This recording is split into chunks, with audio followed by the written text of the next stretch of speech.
യൂദിത്ത് അധ്യായം 14. യൂദിത്ത് അവരോട് പറഞ്ഞു, സഹോദരന്മാരെ ശ്രദ്ധിക്കുവിൻ, ഈ തല കൊണ്ടുപോയി കോട്ടമതിലിൽ തൂക്കിയിടണം. പ്രഭാതമായി സൂര്യൻ ഉദിച്ചു തുടങ്ങുമ്പോൾ വീരന്മാരെല്ലാവരും ആയുധങ്ങളും എടുത്ത് ഒരു നേതാവിൻ്റെ കീഴിൽ പട്ടണം കടന്ന് അസീറിയരുടെ പുറംതാവളത്തിനെതിരെ എന്ന ഭാവേന സമുദ്രത്തിലേക്ക് പുറപ്പെടണം. എന്നാൽ താഴേക്ക് ഇറങ്ങരുത്. അവർ ആയുധങ്ങളും എടുത്ത് പാളയത്തിലേക്ക് ചെന്ന് അസീറിയൻ സേനാധിപതികളെ ഉണർത്തും. അവർ ഉടനെ ഹോളോഫർണസിന്റെ കൂടാരത്തിലേക്ക് ഓടും, പക്ഷെ അവനെ കാണുകയില്ല. അപ്പോൾ ഭയവിഹുലരായി അവർ പലായനം ചെയ്യും. തത്സമയം നിങ്ങളും ഇസ്രായേലിന്റെ അതിർത്തികൾക്കുള്ളിൽ വസിക്കുന്നവരും പിന്തുടർന്ന് ചെന്ന് അവരെ വെട്ടിവീഴ്ത്തണം. ഇതിനെല്ലാം മുൻപേ അമ്മോന്യനായ ആഖിയൂറിനെ ഇങ്ങോട്ട് നയിക്കുക.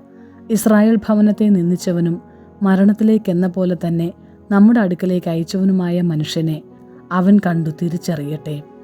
അവർ ആഖിയൂറിനെ ഉസിയായുടെ ഗൃഹത്തിൽ നിന്നും വിളിപ്പിച്ചു. അവൻ വന്നപ്പോൾ ജനക്കൂട്ടത്തിൽ ഒരാളുടെ കയ്യിൽ ഹോളോഫർണസിന്റെ തല കണ്ട് മൂർച്ഛിച്ചു കമഴ്ന്നു വീണു. അവർ എഴുന്നേൽപ്പിച്ച ഉടനെ അവൻ യൂദത്തിന്റെ പാദത്തിൽ വീണ് മുട്ടിന്മേൽ നിന്നുകൊണ്ട് പറഞ്ഞു, യൂദായുടെ കൂടാരങ്ങളിലെന്നും നീ വാഴ്ത്തപ്പെടും.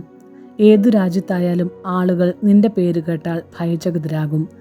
ഈ ദിവസങ്ങളിൽ നീ എന്തെല്ലാമാണ് ചെയ്തതെന്ന് പറഞ്ഞാലും. അപ്പോൾ യൂദിത്ത് താൻ അവരെ പിരിഞ്ഞുപോയ ദിവസം മുതൽ അവരോട് സംസാരിക്കുന്ന ആ നിമിഷം വരെയുള്ള തൻ്റെ പ്രവർത്തനങ്ങൾ ജനത്തിൻ്റെ മുൻപിൽ വെച്ച് അവനെ വിവരിച്ച് കേൾപ്പിച്ചു. അവൾ പറഞ്ഞു തീർന്നപ്പോൾ ജനം ആർപ്പ് വിളിക്കുകയും നഗരമാകെ ആഹ്ലാദധ്വനികൾ മുഴക്കുകയും ചെയ്തു. ഇസ്രായേലിന്റെ ദൈവം ചെയ്ത പ്രവൃത്തികൾ കണ്ട ആഖ്യോർ ദൈവത്തിൽ ഗാഢമായി വിശ്വസിക്കുകയും പരിച്ഛേദനം സ്വീകരിച്ച് ഇസ്രായേൽ ഭവനത്തോട് ചേരുകയും ചെയ്തു. ഇന്നും അങ്ങനെ തുടരുന്നു. പ്രഭാതമായപ്പോൾ അവർ ഹോളോഫർണസിന്റെ ശിരസ് മതിലിൽ തൂക്കി. അവർ ആയുധവും ഏന്തി ഗണങ്ങളായി മലമ്പാതകളിലേക്ക് പുറപ്പെട്ടു.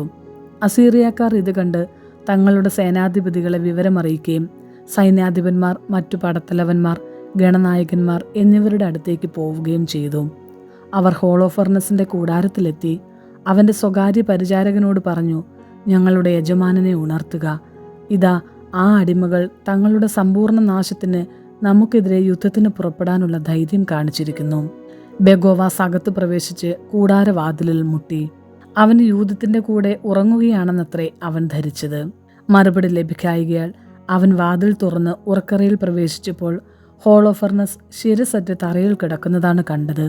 ശിരസ് അപ്രത്യക്ഷമായിരുന്നു. അവൻ ഉറക്കെ നിലവിളിക്കുകയും ഏങ്ങിക്കരയുകയും വസ്ത്രം കീറുകയും ചെയ്തു. അവന് യൂദത്ത് പാർത്തിരുന്ന കൂടാരത്തിലെത്തി അവളെ കാണാഞ്ഞതിനാൽ പുറത്ത് ആളുകളുടെ അടുത്തേക്ക് ഓടിച്ചെന്ന് വിളിച്ചു പറഞ്ഞു, ആ അടിമകൾ നമ്മെ ചതിച്ചു. ഒരു ഹെബ്രായക്കാരി നെബൂഖദ്നേസർ രാജാവിന്റെ ഭവനത്തിന് അപമാനം വരുത്തിയിരിക്കുന്നു. ഇതാ, ഹോളോഫർണസ് നിലത്ത് കിടക്കുന്നു. അവന്റെ ശിരസ് ജഡത്തിൽ കാണുന്നില്ല. അസീറിയൻ സൈന്യാധിപന്മാർ ഇത് കേട്ടപ്പോൾ പരിഭ്രാന്തരായി വസ്ത്രം കീറി. പാളയത്തിൽ അവരുടെ നിലവിളികളും അട്ടഹാസങ്ങളും ഉയർന്നു.